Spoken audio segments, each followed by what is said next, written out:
അത്രേ ഋഷിദർശനങ്ങളായ 4 വേദങ്ങൾ. വേദങ്ങളിൽ നിന്ന് വ്യാസഋഷി ശ്രീമദ് ഭാഗവത മഹാപുരാണം ഉണ്ടാക്കി. ഭാഗവത മഹാപുരാണമാകുന്ന ജ്ഞാനസാഗരത്തിൽ നിന്ന് മേൽപ്പത്തൂർ ശ്രീമദ് നാരായണീയം എന്ന നവനീതം കടഞ്ഞെടുത്തു. ഭക്തർ അത് ആസ്വദിച്ചു. ഭാഗവതമാകുന്ന പാൽക്കടൽ ഭവ്യമായ ശോകസമുച്ചയങ്ങളെ കൊണ്ട് വിപുലവും രസാവഹവുമാണ്. ആ രസസഞ്ചയത്തെയാണ് ഭട്ടതിരി നവനീതകൽപ്പം കടഞ്ഞെടുത്തത്. ഭഗവത് ഭക്തിക്ക് അനുഗുണമായി ശബ്ദവിന്യാസത്തിലുള്ള പാടവം മേൽപ്പത്തൂരിന്റെ സവിശേഷതയാണ്. ഭക്തി സ്ഫുരിക്കുന്ന പദാവലികളെ അനായാസമായി ഗ്രഹിക്കത്തക്ക വിധത്തിൽ ഭാഗവത പ്രബന്ധത്തെ സംഗ്രഹിക്കാൻ മേൽപ്പത്തൂരിന് അല്ലാതെ മറ്റൊരു കവിക്കാകില്ല. പ്രസാദ ഗുണം പേറുന്ന മേൽപ്പത്തൂരിന്റെ പദരചനകൾ രസാനുഗുണമായി പരിലസിക്കുന്ന നാരായണീയത്തിലാണ്. രസഭാവാദികളിൽ മാത്രം യത്നവാനും അവധാനവാനുമാണ് മേൽപ്പത്തൂർ കവി. സമാവേശിത ഭക്തിഹൃദയനായ ഭട്ടതിരിയുടെ ശ്രീമദ് നാരായണീയത്തിൽ അലങ്കാരാന്തരങ്ങൾ അഹംപൂർവികയോടെ പരാപതിച്ചിട്ടുണ്ടെങ്കിൽ അതിൽ അത്ഭുതപ്പെടാനൊന്നുമില്ല. കാരണം കവിസഹൃദയങ്ങളിൽ പ്രതിഭ കുടികൊള്ളുന്നത് ജന്മാന്തര സുഹൃതം കൊണ്ടും ഭഗവത് പ്രസാദം കൊണ്ടും മാത്രം എന്നത് ഭക്തസഹൃദയരുടെ അനുഭവം തന്നെ പ്രമാണമാണ്. ഉദാഹരണത്തിന് ശ്രീമദ് ഭാഗവത മഹാപുരാണത്തിന്റെ 10-ാം സ്കന്ധത്തിലെ 5-ാം അധ്യായത്തിന്റെ തുടക്കത്തിൽ കേൾക്കുന്ന 16 പദ്യങ്ങളെ തന്റെ ഒരൊറ്റ പദ്യം കൊണ്ട് ഭട്ടതിരി അതിവിദഗ്ധമായ അനുപമ പ്രാതിഭത്തോടെ സംഗ്രഹിക്കുമ്പോൾ യശോദയുടെ ഭാഗ്യത്തെ ഭക്തസഹൃദയുടെ ഹൃദയത്തിൽ എത്തിച്ചുവെങ്കിൽ അത്ഭുതം തോന്നേണ്ടതില്ല. കാരണം അതാണ് മേൽപ്പത്തൂർ. 39-ാം ദശകത്തിലെ 9-ാം പദ്യം ഇതാണ്: അഹോ ഖലു യശോദയ നവകളായ ചേതോഹരം ഭവന്തമലമന്തികേ പ്രഥമമാവിവന്ദ്യാദൃശ പുനസ്തനഭരം നിജം സപതിപായയന്ത്യാ മുദാ മനോഹര തനുസ്പൃശ ജഗതി പുണ്യവന്തോ ജിത. ഇതിന് മനോഹരമായിട്ട് ചന്ദ്രേട്ടൻ വൃത്താനുവൃത്ത പരിഭാഷ ചെയ്യുന്നത് ഇങ്ങനെയാണ്: കളായ കുസുമോപമം നവകളേബലം സുന്ദരം വിടർന്ന നയനങ്ങളാൽ തഴുകി കൈകളാലും മുത പയോധരമതേകവേ നുകരുവാനലം നിർഭരം യശോദ വിജയിപ്പവൾ ഭുവന പുണ്യരിൽ പുണ്യരായി. നവകളായ ചേതോഹരനായ നിന്ദലുവഴിക്ക് പ്രഥമമായ സ്തനപായനം നിർവർത്തിച്ച യശോദയാണ് ലോകത്തിലെ എല്ലാ ഭക്തന്മാരെയും ജയിച്ചതെന്ന് ഭട്ടതിരി പ്രഖ്യാപിക്കുന്നതിനെ മേക്കാട് സമർത്ഥിക്കുകയാണ്. ഇവിടെ എന്തൊരു അന്യസാദൃശ്യം! സംവാദോ ഹ്യന്യസാദൃശ്യം യത്തിംബ പ്രതിബിംബവത് ആലേഖ്യാകാരവജ്ജ തുല്യദേഹി വച്ച ശരീരിണ എന്ന് ഒരു 35 കൊല്ലം മുമ്പ് മുരളീമാധവൻ മാഷ് എന്നെ പഠിപ്പിച്ചതാണ്. അത് ആനന്ദവർദ്ധനൻ പറയുന്നത് എപ്പോഴും അനുകരിക്കണമെങ്കിൽ തുല്യദേഹിവത്തായ അനുകരണം വേണം. അതാണ് ഇവിടെ ചന്ദ്രേട്ടൻ നിർവഹിച്ചിട്ടുള്ളത്. അത് പറയാൻ പോകുന്നു.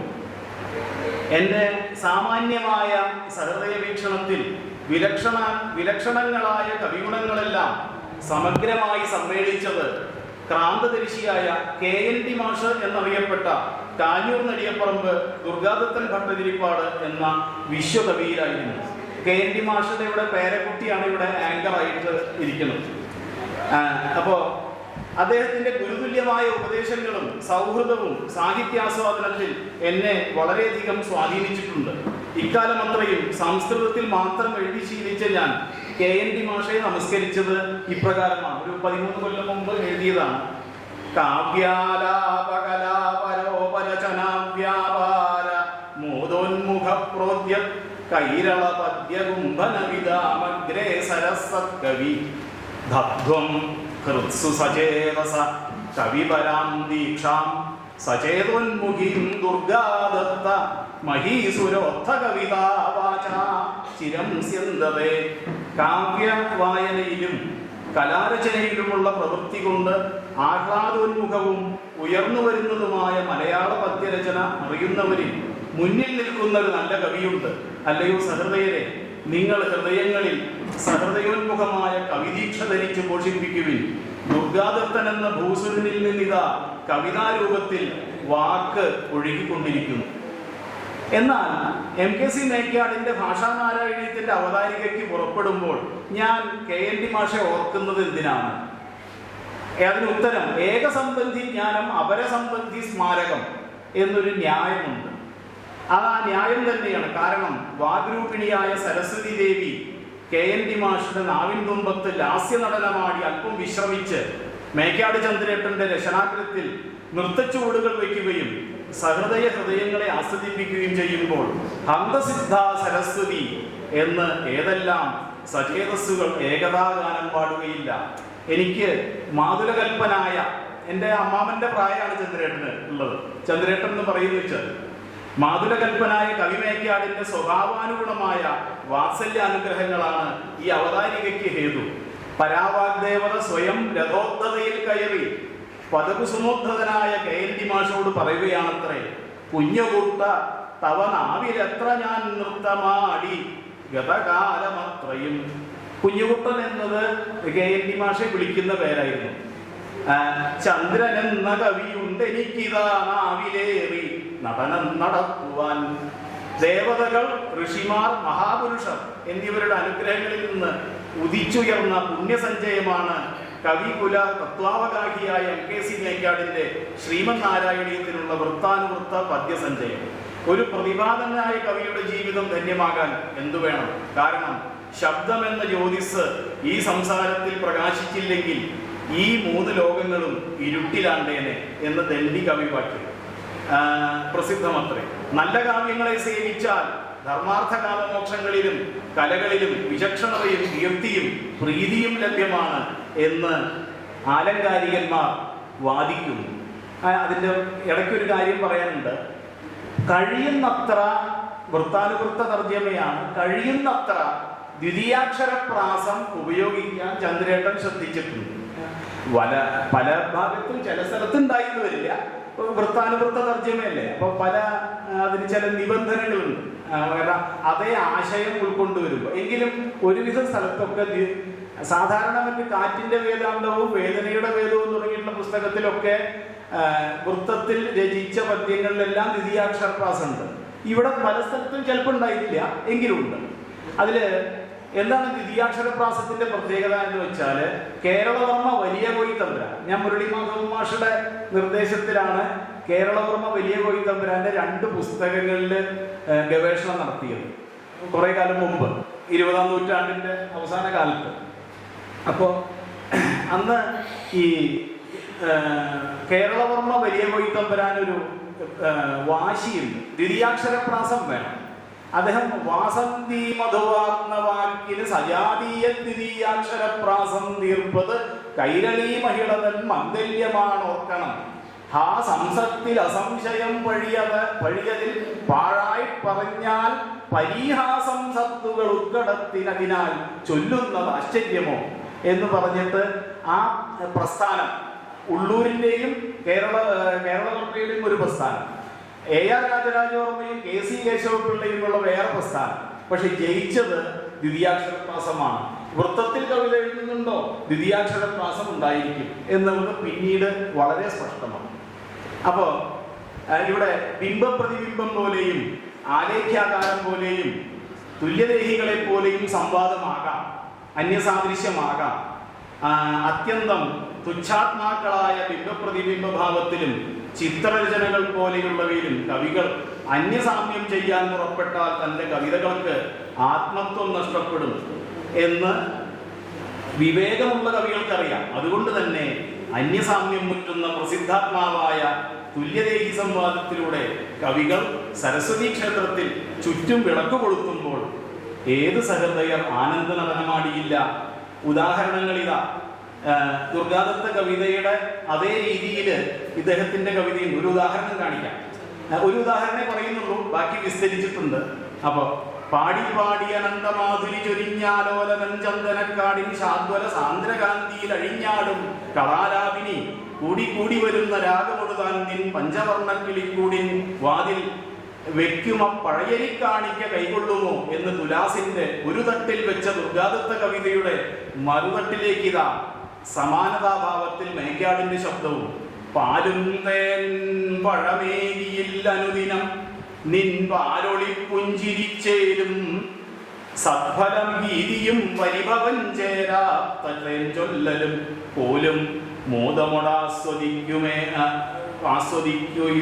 അയുമേ ചെയ്തില്ല ഞാൻ നിൻ ക്ഷമിച്ചാലും മത്പ്രിയ കാവ്യ കൗതുക കളിത്തത്തെ നമിക്കുന്നു ഞാൻ എന്ന് എത്ര എത്ര മനോഹരമായിരിക്കുന്നു. അതുപോലെ തന്നെ വയലാർ കുട്ടേട്ടൻ എന്ന് പുകൾപെറ്റ രാമവർമ്മയുടെ പ്രസിദ്ധ കവിവാക്യങ്ങളിൽ നിന്നായ വാളല്ലൻ സമരായുധം ജണജണധ്വാനം മുഴക്കിയിടുവാനാളല്ലൻ കരവാളു വിറ്റൊരു മണിപ്പൊൻ വീണ വാങ്ങിച്ചു ഞാൻ താളം രാഗലയ ശ്രുതി സ്വരം ഇവയ്ക്കല്ലാതെ ഒന്നിന്നുമി നോളക്കുത്തുകൾ തീർക്കുവാൻ കഴിയുമില്ലൻ പ്രേമതീർത്ഥങ്ങളിൽ എന്നതിന് KMP മാഷ് പറയുന്നത് പ്രതിവാക്യമായിട്ട് വേണം പോൽ ഭരണക്കസേര ഇടയിഞ്ഞാഞ്ഞൂളിനും കാട്ടിടാം നാണക്കേടുകൾ എത്രയെങ്കിലും അതിന്നിപ്പോക്ക് പാർക്കും വിധം വാണം പോലൊരു ചിന്ത എന്നിൽ അലറിക്കയറുന്നു ഞാൻ എൻ്റെ ഈ വീണക്കമ്പി ഉടച്ചുരുക്കിയതിനാൽ വാളൊന്നു വാർത്തെങ്കിലോ എന്ന് തുല്യദേഹിവത്താകും വണ്ണം മേക്കാട് തൻ്റേതും വിലക്ഷണമായ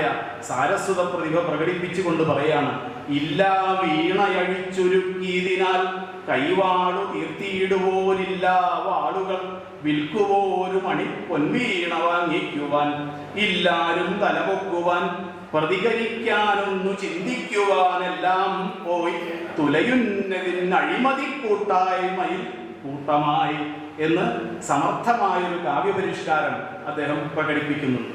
ഇതിൽ ഈ വൃത്തത്തിന്റെ വിഷയം പറഞ്ഞപ്പോൾ അക്ഷരപരിമാണമാണ് ഛന്ദസ്. ഇത്ര അക്ഷരങ്ങൾ വീതം 4 പാദം വന്നാൽ ഇന്ന അക്ഷരം ഇന്ന ഛന്ദസ് എന്നാണ്. വൃത്തം എന്ന് പറയുന്നത് ഉദാഹരണത്തിന് അനുഷ്ടുപ്പ എന്ന പ്രസിദ്ധമായ ഛന്ദസ് ഉണ്ട്. അതിന് തന്നെ സമാനിക, പ്രമാണിക, മാണവകം, ശ്ലോകം, ചിത്രപദ, വിദ്യുന്മാല, ഗജഗതി എന്നിങ്ങനെ വൃത്തങ്ങൾ വേറെ വേറെ വരുന്നുണ്ട്. അതുപോലെ കാരണം മേൽപ്പത്തൂര് ഏത് വൃത്തമാണ് ഉപയോഗിച്ചത് അതേ വൃത്തത്തിൽ തന്നെ ഇവിടെ പരിഭാഷ നിർവചിച്ച് അതാണ് വൃത്ത അനുവൃത്തം. വൃത്തത്തിന് ശേഷം വൃത്ത അനുവൃത്ത പരിഭാഷയാണ് വന്നിട്ടുള്ളത്. അപ്പോ ബാക്കി കാറ്റിന്റെ വേദാന്തം, വേദനയുടെ വേദം, ഇതിലൊക്കെ ഉദാഹരണങ്ങൾ അത് വിസ്തരിച്ചിട്ടുണ്ട്. അത് വളരെയധികം വിസ്തരിക്കുന്നില്ല. ഇതില് നാരായണീയത്തിലെ ഒരു മൂലവും അതിൻ്റെ പരിഭാഷയും കേൾപ്പിച്ച് അവസാനിപ്പിക്കാം. ഇതില്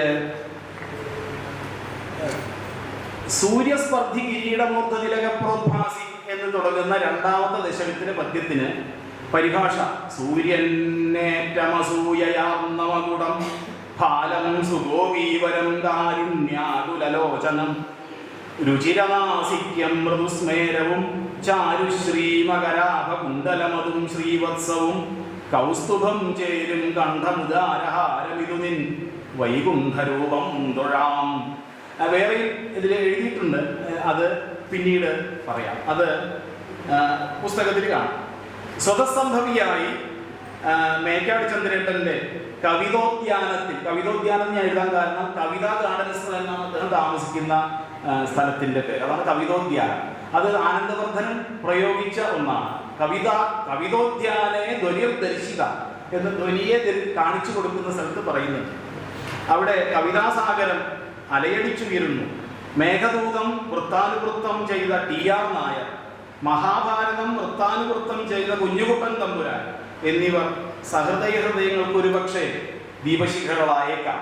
എന്നാൽ പ്രതിഭാതനായ MKC മേക്കാടിൻ്റെ അനുപമമായ ക്രാന്തദർശിത്വം ശ്രീമന്നാരായണീയത്തിലെ ആശയങ്ങളെയും രസഭാവാദികളെയും ഗുണാലങ്കാരങ്ങളെയും മറ്റേതലങ്കാര പ്രസ്ഥാനത്തെയും തനതായ ശൈലിയിൽ സമന്വയിപ്പിക്കുന്നതോടൊപ്പം ഗുരുവായൂരപ്പൻ്റെ പ്രസാദം കൊണ്ടുണ്ടായ അദൃഷ്ടം കൊണ്ടും വിലക്ഷണ വിൽപ്പത്തി കൊണ്ടും കവിതാരചന അഭ്യാസം കൊണ്ടും ഈ വൃത്താനുവൃത്ത പരിഭാഷയെ എന്തുകൊണ്ട് വിലക്ഷണയാക്കുന്നില്ല?